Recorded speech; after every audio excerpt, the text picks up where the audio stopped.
صراط الذين أنعمت عليهم غير المغضوب عليهم ولا الضالين آمين.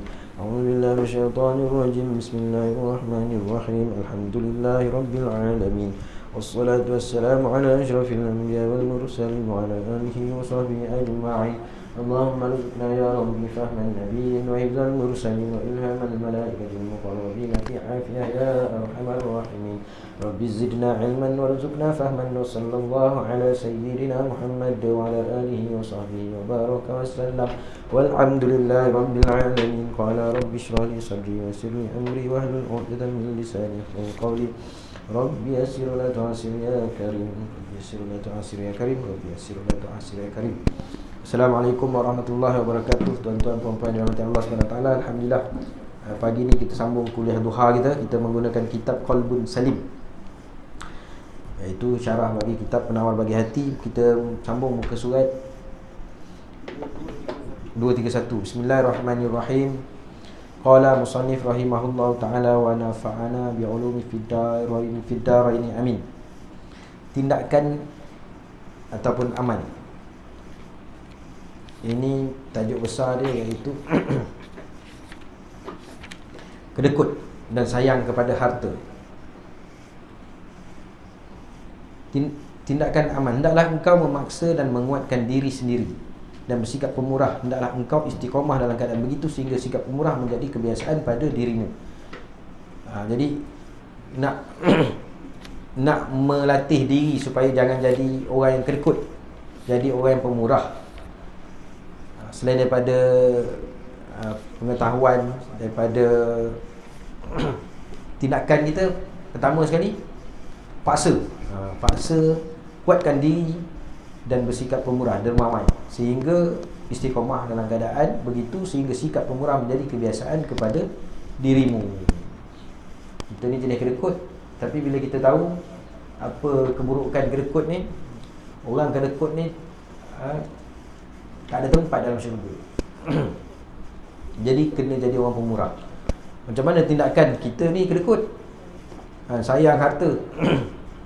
Jadi paksa, paksa. Dan kuatkan diri sendiri, maknanya hati ya. 248 maksudnya mentarbiah diri dengan melawan sifat kedekut.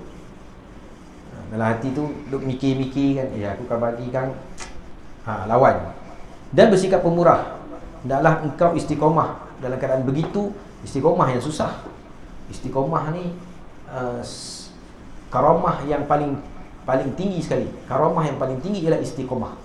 Jadi kalau kita dapat beramal istiqomah, itulah karamah, kemuliaan yang Allah kurniakan kepada kita.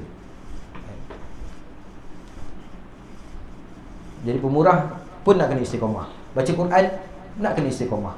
Sembahyang berjemaah istiqomah. Zikir istiqomah. Selawat istiqomah. Sebelum tidur baca surah Al-Mulk istiqomah. Sebelum tidur baca baca ayat kursi istiqomah. Istiqomah tu yang susah. Puasa Isnin Khamis istiqomah. Itu yang susah. Buat boleh kan, istiqomah susah. Begitu juga dalam menderma. Nak derma boleh, tapi nak istiqomah. Menjadi kebiasaan, supaya menjadi kebiasaan. Rasulullah SAW bersabda, nota kaki tu, mana qasa malu 'abdin min sadaqatin. Harta seorang hamba tidak akan berkurang disebabkan sedekah. Ini yakin kan? Kena yakin. Nabi sendiri kata, harta seorang hamba tidak akan berkurang disebabkan sedekah. Tapi sebab tauhid kita, keyakinan kita tu, tu yang menyebabkan kadang-kadang duk terfikir.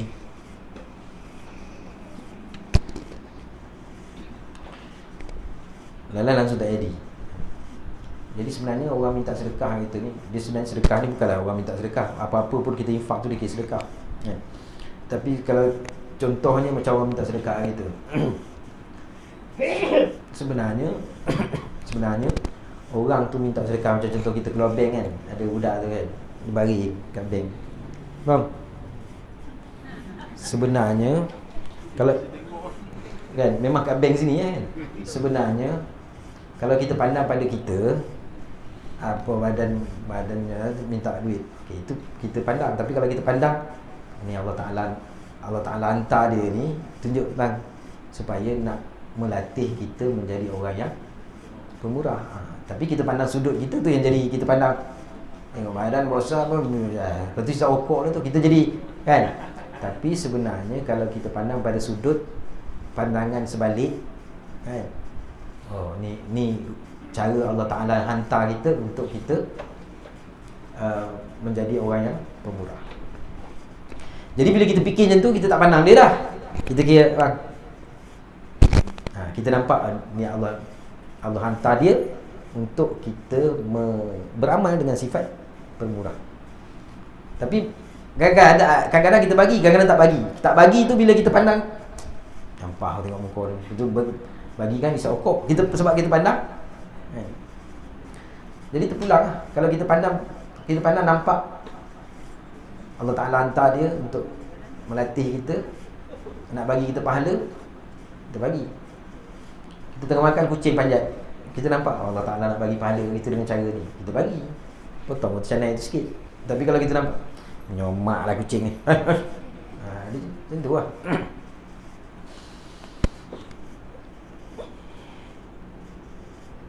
Kadang-kadang ada masa kita elok kan, kadang ada masa tu dia jadi ada tak angin sikit. Kadang kita dia ni silap juga kan. Belajar lah kan, tapi praktis tu kadang ni semalam dah bagi, yo kadang naik kan.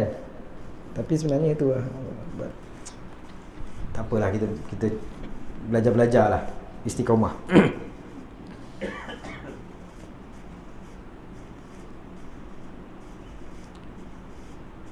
Harta seorang hamba tidak akan berkurang disebabkan sedekah. Jadi ni kena yakin lah, harta kita tak akan berkurang disebabkan oleh sedekah.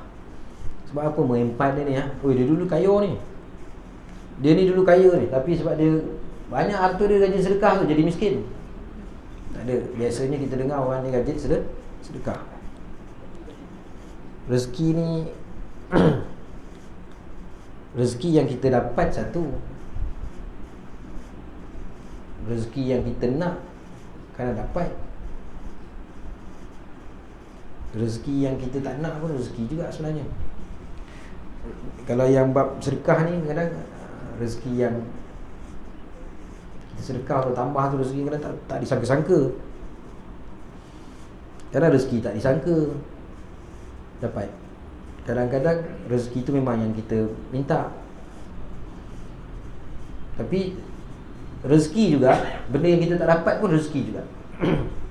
Contohnya macam orang lain musim-musim hujan, banjir tiap tahun kan, kita tak kena banjir, kita tak dapat benda tu, itu rezeki juga kan.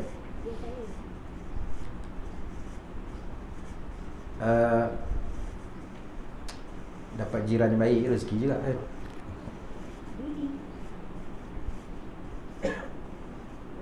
Tanbih, peringatan. Bahagia untuk orang yang bersedekah dan peringatan untuk orang yang kedekut dengan doa para malaikat. Ni bahagia untuk orang yang bersedekah dan peringatan untuk orang yang kedekut. Sayyidina Abu Hurairah berkata, Rasulullah sallallahu alaihi wasallam bersabda, "Ma min yaumin yusbihul ibadu fihi illa malakani yanzilani fayaqulu ahaduhuma Allahumma a'timun fiqan khalaqan wa yaqulu al-akhir Allahumma a'timum sikan talafan." Tidak ada satu hari pun di mana seorang hamba berada dalamnya kecuali dua malaikat turun kepadanya. Maknanya tak ada satu pun hari yang malaikat tak bersama dengan kita. Salah satu antara keduanya berdoa, "Ya Allah, berikanlah ganti kepada orang yang berinfak," insya-Allah. Malaikat mendoakan. Dan yang lain berdoa, "Ya Allah, berikanlah kehancuran terhadap harta orang yang kedekut." Ni orang kedekut, malaikat tak ada sehari pun kita ni malaikat tak turun dengan kita. Ada malaikat. Jadi kalau orang yang kuat bersedekah ni, malaikat akan berdoa. Fayaqulu ahaduhuma Allahumma a'ti munfiqan khalafan. Ya Allah, berikanlah ganti kepada orang yang berinfak. Berikanlah ganti kepada orang yang berinfak. Kalau orang yang kedekut pula, ya Allah, berikanlah kehancuran terhadap harta orang yang kedekut. Macam-macam lah. Kereta rosak, kan? Rumah bocor, tiba-tiba sakit yang memerlukan rawatan, baru dapat duit kutu, dah ada hal kan. Tu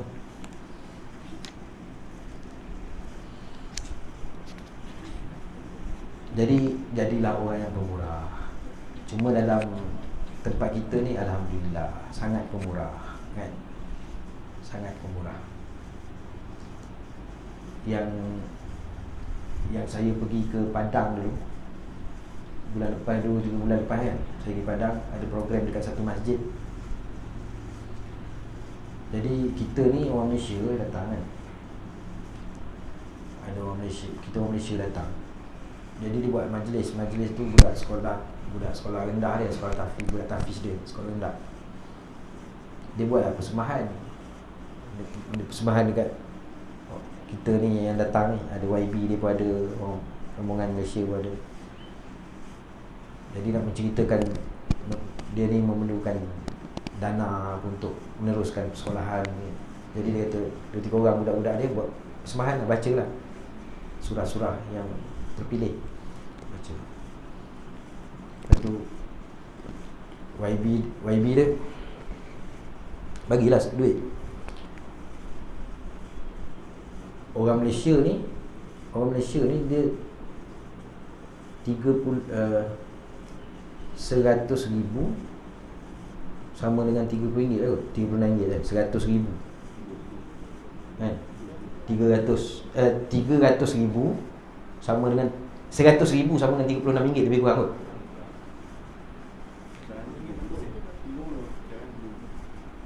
Kita rendah ke kita tinggi? Dia rendah. Oh, dia dah tinggi kan? Jadi orang YB dia bagi, YB dia bagi, saya tengok lebih kurang dalam, orang Malaysia ni bagi budak-budak sekolah rendah ni 100,000. 100,000 tu maknanya dekat dia orang tu 30 lebih besar lah kot. YB dia bagi, kalau lebih kurang agak tukar dengan kita RM2-3 lah kot. Tak beza orang Malaysia kan. Orang Malaysia ni dia tak pemurah kan. Pertama datang tu memang bawa duit, tapi pemurah. Ada satu kawan tu, dia punya model dia jatuh motor patah kaki pakai tongkat. Oh, ni model. Model. Dah lama kena? Lama kena. 2-3 bulan ni tak ada hospital pun sebab jauh kan. Dia bagi dia tariklah dua tu dalam 200,000, 300,000 macam tu lah, bagi kat model guru besar dia. Tapi dia punya seronok tu, bagi berapa lah, RM100 kat Malaysia kan. Dia punya seronok tu, dia tangkap gambar, maknanya banyak lah kot, RM100 kita bagi dia tu kan. Jadi orang Malaysia ni memang pemurah, alhamdulillah. Itu je kan? Jadi teruskan kita menjadi orang yang pemurah. Mungkin asbab daripada kita ni jadi pemurah, negara kita ni masih lagi dilindung oleh Allah Subhanahu Wa Taala. Sebab ramai ni orang pemurah kat Malaysia.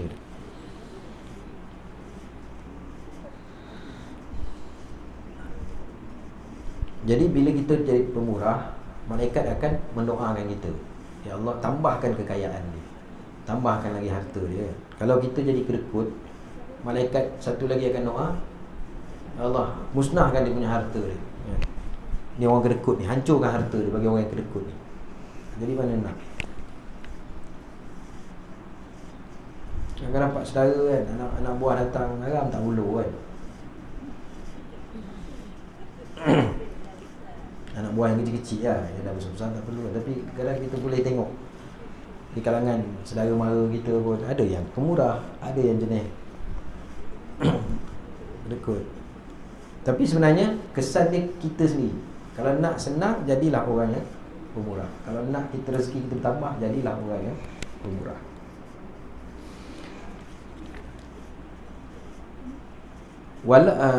Yang kedua, tidak mengapa jika engkau berniat namamu akan menjadi baik dalam kalangan orang ramai jika selalu bersikap pemurah dan akan mendapat balasan dunia dan akhirat.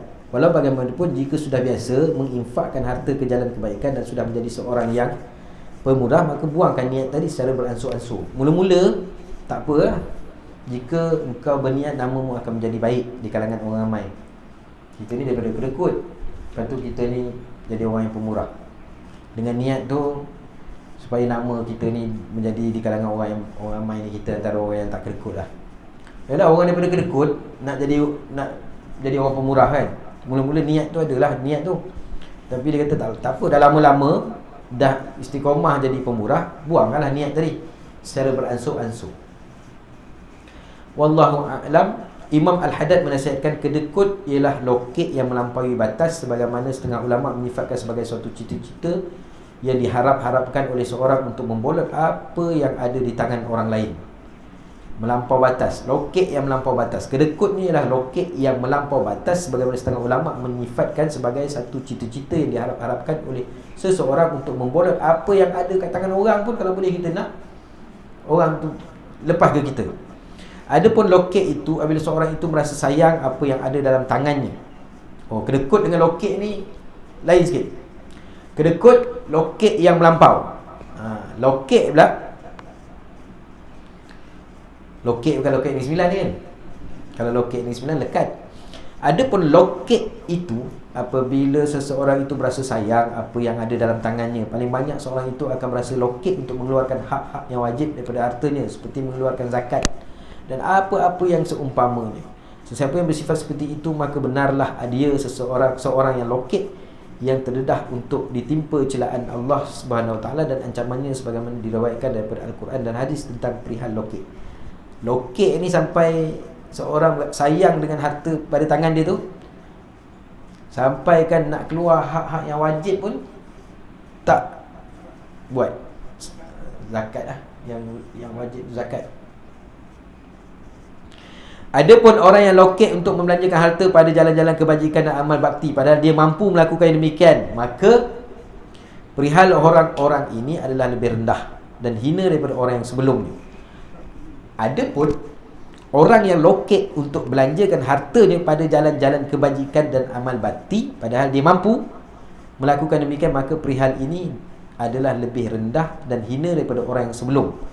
Orang ini dinamakan lokek juga kerana telah mengutamakan hartanya dan bertekad untuk menahan harta tersebut. Dia menjadi seorang yang lokek untuk membelanjakan hartanya pada jalan yang lebih baik dan lebih bermanfaat bagi dirinya di sisi Allah, iaitu dia telah mengutamakan hartanya daripada memperolehi darjat yang tinggi di sisi Tuhan dan kebajikan yang kekal pada hari akhirat. Kesimpulannya, selagi manusia itu lebih cenderung menahan harta daripada membelanjakan pada amal bakti dan jalan-jalan yang diredai Allah Subhanahu Wa Taala, maka dia tidak sepi daripada sifat lokek dan kikir itu. Seseorang itu tidak boleh dinamakan murah hati sehingga dia menganggap bahawa membelanjakan harta pada jalan-jalan kebaktian yang diredai Allah SWT lebih utama dan lebih disukai daripada menahan dan menyimpannya. Perhatikanlah peringatan ini, kemudian amalkanlah sesuai dengan petunjuknya. Semoga Allah akan membimbing kamu ke jalan hidayah. Faedah, doa untuk menjauhi sifat kedekut. Antara doa yang diajar oleh Rasulullah SAW, Allahumma inni a'udzubika minal bukhli wa a'udzubika minal jubni wa a'udzubika min an uradda ila arzalil umri wa a'udzubika min fitnatil dunya wa azabil qabri. Ya Allah, sesungguhnya aku berlindung denganmu daripada bakhil, aku berlindung denganmu daripada perasaan penakut, aku berlindung denganmu daripada dikembalikan ke usia yang terhina, dan aku berlindung denganmu daripada fitnah dunia dan siksa kubur. Kalau dalam hadis yang lain tu, kisah Nabi ajar sahabat tentang hutang kan, dia banyak hutang. Nabi kata baca doa ni, saya hutang-hutangmu akan diselesaikan. Allahumma inni a'udzubika minal hammi wal hazan, wa na'udzubika minal ajzi wal kasal, wa na'udzubika minal jubni wal bukhli, wa na'udzubika min qalabatid daini wa qahrir rijal. Betul. Satu lagi doa yang Nabi ajar, Allahumma kfini bihalalikan haramika wa aghnini min fadli amman siwak. Kan? Dalam tu selalu saya baca lepas subuh tu, muntakab hadis tu. Allahumma kfini bihalalika an haramika wa aghnini bi fadlika amman siwak. Itu pun doa Nabi ajar bagi yang Allah permudahkan urusan hutang-hutang gitu. Dua doa ni. Ini doa yang diajar oleh Nabi, iaitu menjauhkan sifat kedekut. Dalam tu pun ada juga doa tu, dan sama juga dia punya tu. Ayat dia berbeza sikit. Allahumma inni a'udzubika minal bukhli, bakhil, wa a'udzubika minal jubni, penakut, wa a'udzubika min an aradda ila adzalil umri. Aku berlindung denganmu daripada dikembalikan ke usia yang terhina, dan aku berlindung wa a'udzubika min fitnatid dunya wa azabil qabri. Aku berlindung denganmu daripada fitnah dunia dan seksa kubur. Fitnah dunia ni termasuklah juga kita ujian dunia ni. Maknanya kita dah tua,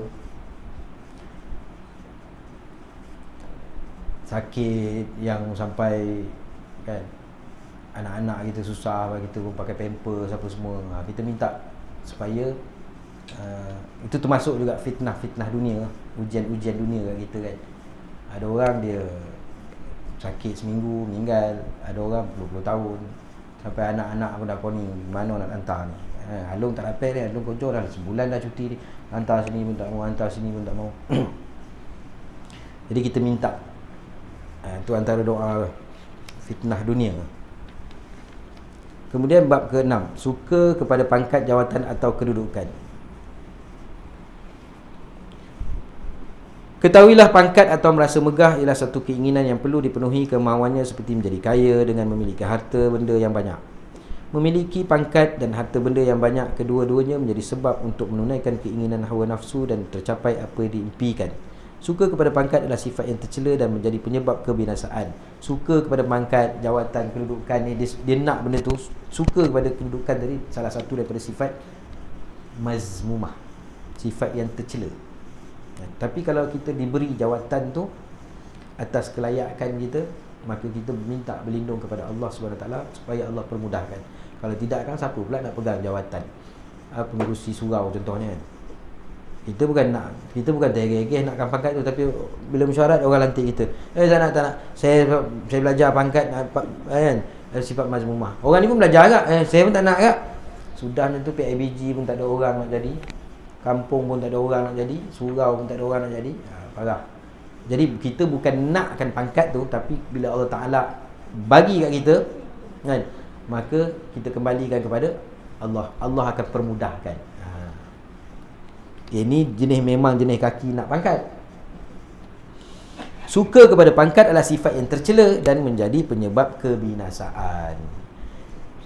251. Imam Al-Haddad berkata, sesiapa yang terlampau menumpukan perhatian kepada pangkat dan menuntut kedudukan serta mengharapkan kemuliaan dan ketinggian di hati orang ramai, maka sebenarnya dia telah terdedah untuk ditimpa pelbagai bahaya dan bencana seperti takabur, sombong, riak, menunjuk-nunjuk, tashannu dan menunjuk diri. Ketika itu dia tidak akan merendah diri terhadap kebenaran dan ahli-ahlinya, serta tidak suka berasa diri kecil dan hina dan lain lagi daripada bahaya dan bencana. Itu bukan nak pangkat, dia orang pilih. Tahun ni kita, tahun depan tiba-tiba lantik orang lain pula. Jadi tak apalah, bukan kita nak benda-benda tu. Besar tu tanggungjawab. Jadi pengurusi, jadi imam besar. Kullukum ra'in wa kullukum mas'ulin an ra'iyyati. Tiap-tiap kita ni pemimpin. tiap-tiap kita ni pemimpin. Setiap pemimpin pasti akan ditanya kita punya orang yang kita pimpin. Jadi besar tanggungjawab kita. Kalau dia Perdana Menteri, lagi besar dia punya orang yang dia pimpin. Kalau dia menteri besar, dia mimpin bawah negeri dia. Kalau dia ketua kampung, dia pimpin orang kampung dia. Kalau dia taman, dia pimpin orang taman dia. Kalau dia banyaklah sebenarnya. Kalau ikut tak berani orang nak jadi pemimpin ni kan, sebab pasti akan ditanya. Habis tak ada pun kita memimpin rumah tangga. Ayah, dia mesti kena tanya tanggungjawab tu, pasti akan ditanya. Apa yang kita dah buat terhadap anak kita, isteri kita, apa kita dah ajar tak ajar, pasti akan ditanya. Kalau kita bujang, kita kata saya nasib bujang, kan? Tak ada apa nak tanya, bujang. Tak, kita ditanya terhadap diri kita sendiri. Kita memimpin diri kita sendiri, kena tanya juga. Tak boleh lari. Janganlah kata kan, tak apa saya bujang, sebab tu saya malas nak kahwin.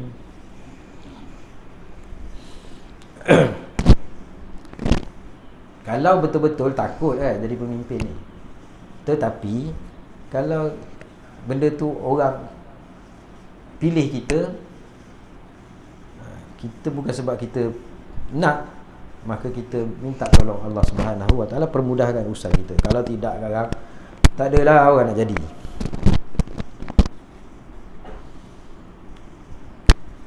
Allah Subhanahu Wa Taala berfirman, tilkad darul akhiratu naj'aluha lil ladzina la yuriduna 'uluwan fil ardi wala fasada. Negeri akhirat itu kami jadikan bagi orang yang tidak bertujuan hendak mendapat pengaruh atau kelebihan di muka bumi dan tidak ingat hendak melakukan kerosakan. Dalam ayat ini Allah Subhanahu Wa Taala telah menghimpunkan antara inginkan ketinggian pangkat dan kerosakan. Allah juga menerangkan bahawa akhirat adalah untuk orang yang tidak menginginkan kedua-duanya. Di dunia dia dah dapat. Akhirat ni bukan tempat orang yang kejarkan benda-benda tu. Apa yang dimaksudkan dengan ketinggian adalah pangkat, kemegahan. Allah Subhanahu Wa Taala berfirman, man kana yuridul hayata ad-dunya wa zinataha nuwaffi ilaihim a'malahum fiha wa hum fiha la yubkhasun ulaika alladhina laysa lahum fil akhirati illa an-nar wa habita ma sana'u fiha wa batilum ma kanu ya'malun. Sesiapa yang berkehendakkan kehidupan dunia dan perhiasannya, maka kami penuhkan usaha mereka di dunia. Siapa yang nakkan kehidupan dunia dengan perhiasan, kami penuhkan usaha mereka di dunia dan mereka tidak dikurangkan daripadanya. Dunia dapat, maka mereka tidak beroleh di akhirat kelak selain daripada neraka. Dan gugurlah apa yang mereka lakukan di dunia dan batallah apa yang mereka kerjakan. Nak dunia, ambil lah, kejar dunia tu kan. Sampailah alhaakumut takatsur. Duk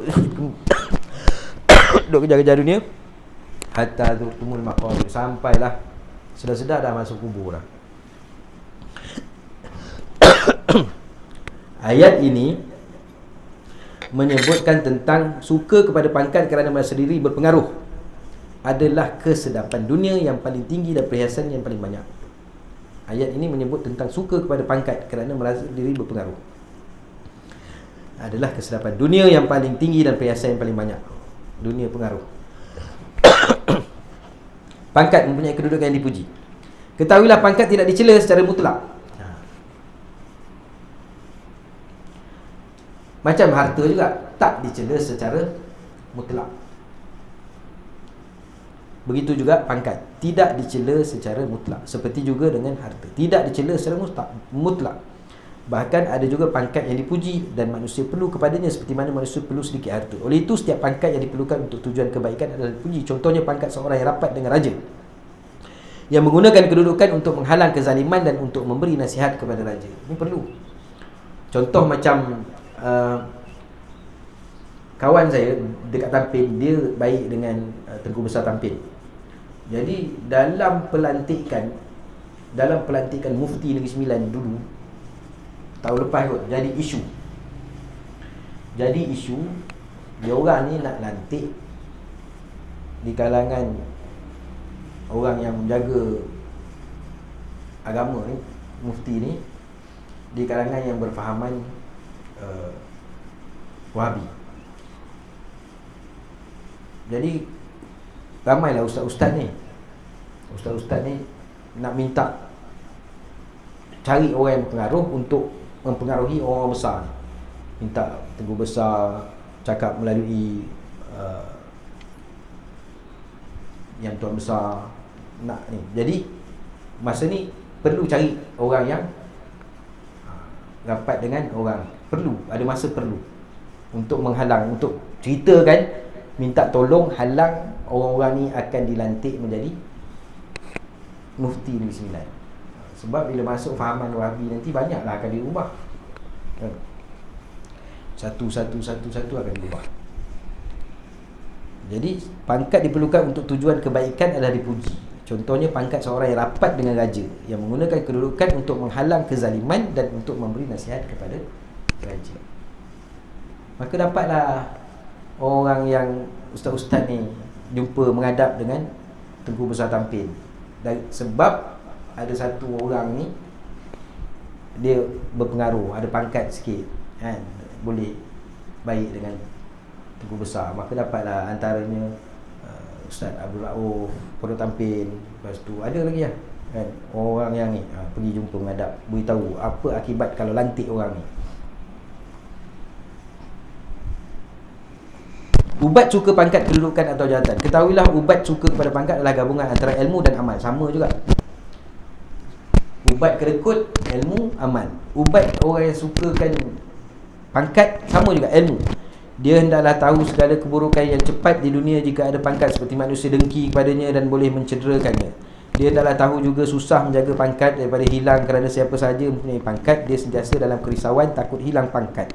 Kerana hati manusia boleh berubah-ubah dan Allah SWT berkuasa membolak-balikkan hati hamba-Nya. Muqallibal qulub. Allahumma ya muqallibal qulub.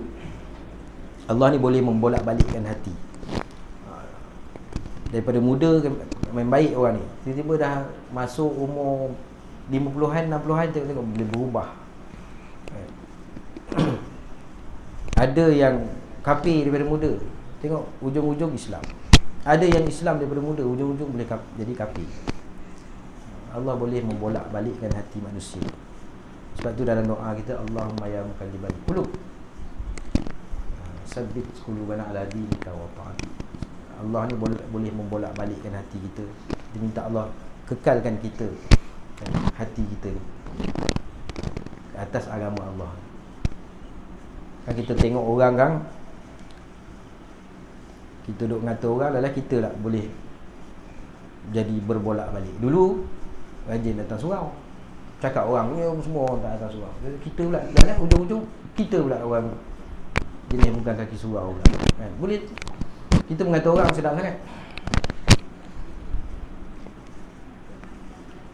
Dia juga hendaklah tahu walaupun dengan pangkat boleh membuatkan orang sujud kepadanya, dia tidak kekal, kerana dia ada orang yang sujud kepadanya tadi juga akan mati. Oleh itu patutkah dia suka dengan pangkat dunia yang binasa, yang akan menyebabkan kehilangan kemegahan akhirat yang berkekalan. Tindakan amal. Lakukan sesuatu yang dibolehkan oleh syarak yang boleh menghilangkan kedudukan engkau pada sisi manusia, seperti apa yang diceritakan bahawa seorang raja menzahirkan seseorang yang sangat zuhud. Ketika orang zuhud tadi tahu raja akan datang, dia menyuruh supaya dihidangkan makanan. Dia makan dengan begitu lahap dan banyak sekali supaya raja tidak melihat kezuhudannya. Ketika raja melihat keadaan tersebut, raja terus balik. Ketika itulah orang zuhud itu mengatakan, Alhamdulillah, Alhamdulillahilladzi sarafaka anni. Segala puji bagi Allah telah memalingkan kamu daripadaku. Dia ni tak nak pangkat, tak nak jawatan, tak nak tunjuk depan raja. Raja datang. Raja tahu, oh ni satu orang ni, dengar cerita dia satu orang yang alim, satu orang yang zuhud, satu orang yang besar lah dalam agama. Raja pun datang nak tengok. Dengan nama gah sangat ni, satu orang yang zuhud ni. Raja pun datang. Dia pun tahu raja nak datang, nak ziarah dia. Dia pun hidang makanan. Dia pun makan depan raja tadi dengan lahap. Jadi raja pun, apa dia ni, nama gah sangat kan, kata orang zuhud, tapi makan pun macam lahap sangat. Lepas tu raja pun berpaling. Dia kata apa? Alhamdulillahilladzi sarafaka anni. Alhamdulillah, segala puji bagi Allah telah memalingkan kamu daripada aku. Kita pula lain kan, kalau dia makan depan orang besar ni pula, sila Ustaz, anak buat makan ni kadang lauk. Lepas tu kau dah balik semua kan, saya tadi tak puas. Nampak tak? Dia ni bukan dia macam tu. Dia kalau dia seorang-seorang, dia zuhud, tapi oleh kerana dia tak nak orang kata dia memang betul zuhud. Nanti raja tengok dia zuhud, dah raja ambil dia pula jadi penasihat ke, jadi apa, dah ada terikat pula dengan pangkat dunia, tak nak dia. Jadi apa dia kata? Alhamdulillah, segala puji bagi Allah telah memalingkan kamu daripada aku. Kalau kita memang kelang kabut lah. Orang datang nak tengok betul tak kita ni. Kita punya tu janganlah. Cara tunjuk pun dah lain, cara tunduk pun lain. 525 daripada Zaid bin Aslam daripada Sayyidina Umar Al-Khattab annahu kharaja yawman ila masjidi Rasulillah sallallahu alaihi wasallam fawajada Muaz bin Jabal qa'idan inda qabrin Nabi yabki faqala ma yubkika qala yubkini syai'un sami'tuhu min Rasulillah sallallahu alaihi wasallam sami'tu Rasulullah sallallahu alaihi wasallam yaqul inna yasirar riya isyirkun wa inna min ada lillahi waliyan faqad barazallaha bil muharabati innallaha yuhibbul abrar al atqiya'a wal ahfiya'a alladhina iza ghabu lam yuftaqadu wa in khadaraw lam yad'u wa lam yu'rafu qulubuhum masabihul huda yahrujuna min kulli ra'a muzlimatin. Sesungguhnya dia Umar ketika keluar ke masjid Nabi lalu mendapati Muaz bin Jabal sedang duduk di sisi kubur Nabi sallallahu alaihi wasallam sambil menangis. Lalu dia bertanya, apakah yang telah menyebabkan kamu menangis? Dia menjawab, aku menangis kerana sesuatu yang aku dengar daripada Rasulullah sallallahu alaihi wasallam. Aku telah mendengar Rasulullah sallallahu alaihi wasallam bersabda, sesungguhnya riak yang paling ringan termasuk dalam syirik. Dan sesungguhnya orang yang memusuhi wali Allah, maka dia telah menerima untuk berperang dengan Allah. Sesungguhnya Allah mencintai orang yang baik, lagi bertakwa dan tidak dikenal kerana tidak mahu menunjuk-nunjuk dalam amalan, iaitu orang yang apabila tidak ada dalam majlis mereka tidak dicari-cari, dan jika mereka hadir mereka tidak dipanggil dan tidak dikenali. Hati mereka seperti lampu-lampu petunjuk yang muncul dari setiap bumi yang gelap. Dia tak nak dikenali. Kalau dia tak ada pun orang tak heran. Kalau ada pun tak ada orang nak panggil, nak duduk depan.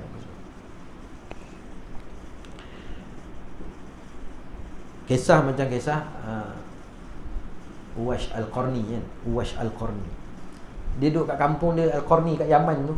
Dia kat kampung dia, orang pun tak kenal dia. Orang kenal dia sebagai pengembala kambing. Pengembala kambing. Lepas tu kulit dia ada penyakit sikit, sopak semua. Bukannya orang yang terkenal, tapi penduduk di langit mengenali Uwash Al-Qarni, wali. Sehingga kan Nabi sallallahu alaihi wasallam, Uwash Al-Qarni ni dia hidup zaman Nabi, tapi dia tidak pernah bertemu dengan Nabi sallallahu alaihi wasallam kerana dia minta izin mak dia untuk pergi ziarah Nabi. Masa tu Nabi tak ada. Maka walaupun dia hidup zaman Nabi, dia tidak bertemu dengan Nabi, tak pernah bertemu, maka dia tidak termasuk di kalangan sahabat. Kalau sahabat ni dia hidup zaman Nabi, pernah bertemu dengan Nabi, beriman, pernah bertemu dengan Nabi, maka termasuk sebagai sahabat.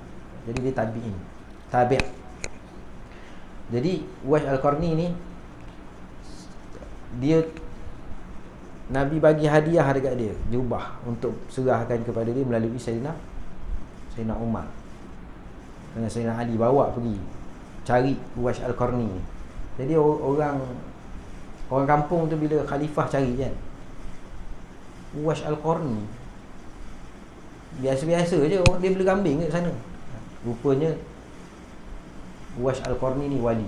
Sehingga kan Nabi pesan kepada Umar, jumpa Uwais Al-Qarni, minta Uwais doa kan, sebab doa dia makbul. Dia punya Uwais Al-Qarni ni, dia punya khidmat dengan mak dia. Mak dia ni lumpuh, tapi mak dia teringin nak pergi Mekah. Dia macam mana nak buat bawa mak dia pergi Mekah kan? Dia pun berlatih nak angkat mak dia ni. Dia berlatih angkat lembu daripada rumah dia ke bukit. Hari-hari dia bawa latih lembu. Bukan bawa macam ni, bukan bawa gendong macam ni. Kalau bawa gendong macam ni, kita bawa mak kita contoh nak bawa pergi Mekah, jalan macam tu bukan dekat, daripada Yaman. Letih lah kan, letih lah wan tu nak berpaut. Ni dia bawa macam ni, dia bawa macam ni. Maknanya tak perlu berpaut apa-apa. Jadi dia latih bawa lembu. Lembu tu daripada kecil dia bawa hulu kilir sampai lembu tu besar. Latih tu supaya dia nak melatih nanti nak bawa mak dia, nak latih kekuatan dia.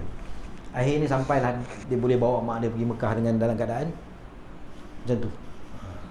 Uwais Al-Qarni, kisah dia masyhur, wali.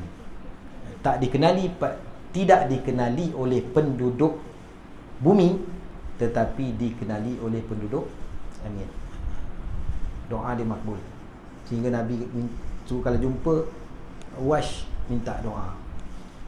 Padahal Sayyidina Umar kan.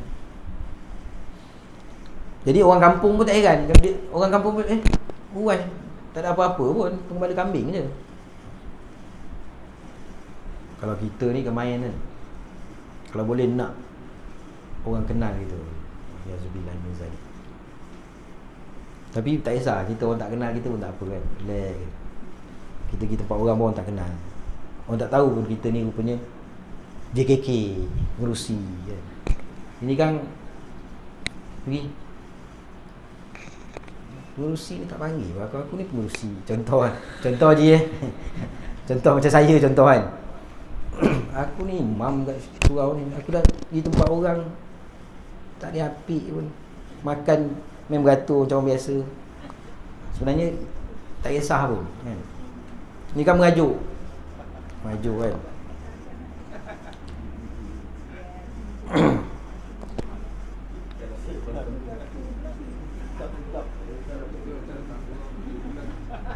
Daripada Sayyidina Abu Hurairah berkata, Nabi SAW sabda, Rabba ash'atha aghbara madfu'in bil abwabi law aqsama 'ala Allahil hila abarrahu.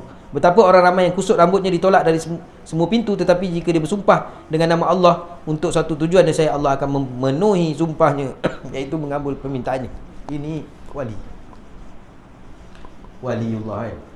Ini serabut dia. Kita, di sisi kita nampak dia macam tak betul dia. Rupanya sekali dia tanda tangan doa, makbul doa dia. Kita nampak fizikal, ni minta doa dia. Rupanya yang berapa ramai orang kusut rambutnya ditolak dari semua pintu, tetapi jika dia bersumpah dengan nama Allah untuk semua tujuan, nescaya Allah akan memenuhi sumpahnya, iaitu mengkabulkan permintaannya. Jadi jangan pandang, kita jangan pandang orang sebelah mata. Yang saya cakap yang dekat tu kan, yang dekat bank tu, saya tak bagi. Jadi saya pun bila pergi bank tu, RM10 tinggal, tak adalah keluar duit. Lepas tu dia pun bang macam tu kan.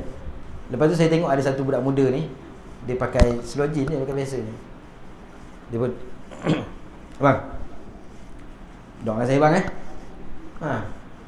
dia minta budak tu, bang doakan saya bang dapat anak. Mungkin dia tak ada anak kot kan, tapi saya dengar dalam hati, Allah hai, kita yang tahu kan, jangan duit dah tinggal RM10. Tapi sebenarnya macam itulah kan. Kalau kita nak latih, saya cakap ni untuk diri lah, memperbaiki. Bila kita baca kitab ni, kita ingatkan balik kan? Ingatkan balik. Ini benda dia dah pesan dah pun. Masa saya mengaji kitab hikam dengan Ustaz Hasbullah tu, dia beritahu, kau nampak orang minta sedekah tu, kau jangan pandang dia, kau pandang Allah. Kau pandang Allah Ta'ala hantar dia untuk bagi pahala dekat kau. Kau jangan pandang dia. Kalau kau pandang dia, kau fikir, habis lah. Allah nak bagi masa tu je. Contoh macam kita dekat rumah kita kan, kita nampak jalan kita ditutup oleh ada pelepah kelapa jatuh. Masa tu Allah Ta'ala nak bagi kita pahala segera. Lepas tu kita pun tunggu balik surau. Balik surau habis dah orang lain buat, maka habis peluang kat kita. Tu kata wirid yang sudah menjadi warid. Maknanya dia dah jadi kebiasaan. Bila dapat sesuatu macam kita nak baca Quran ke apa, benda tu kadang-kadang datang, itu sebenarnya ilham tu daripada Allah Ta'ala tu kan. Contoh baca Quran jap, terus baca, ambil baca. Kalau kita baca Quran jap, dah turun jap, lepas tu habis kan. Itu Allah Ta'ala nak bagi kan. Kalau kita nampak orang tu, bang, dah keluar duit dulu, keluar duit langsung tak jadi. Dia benda-benda tu jangan tangguh. Tapi itulah kita belajar lah kan. Budak tu dia bagi RM2, lepas tu, bang, doakan saya bang, cerita hati aku. Ya, cerita hati. Kita nampak fizikal tu macam ni. Manalah tahu tiba-tiba dia doa kan. Dia doa makbul, masya-Allah. Wallahu a'lam. Auzubillahi minasyaitonir rajim. Bismillahirrahmanirrahim. Alhamdulillahirabbil alamin. Wassalatu wassalamu ala asyrafil anbiya wal mursalin wa alihi washabihi ajma'in. Allahumma arinal haqqal haqqan warzuqna ittiba'ahu wa arinal batila batilan warzuqna ijtinabah. Allahumma ya muqallibal qulub tsabbit qulubana ala dinika wa ta'atik. Sallallahu ala sayyidina Muhammad wa ala alihi washabihi wa baraka wasallam. Alhamdulillahirabbil alamin. Assalamualaikum warahmatullahi wabarakatuh. Bismillah. Kalau nak tengok minta duit dengan kita, masalah Jumaat di bawah ayat.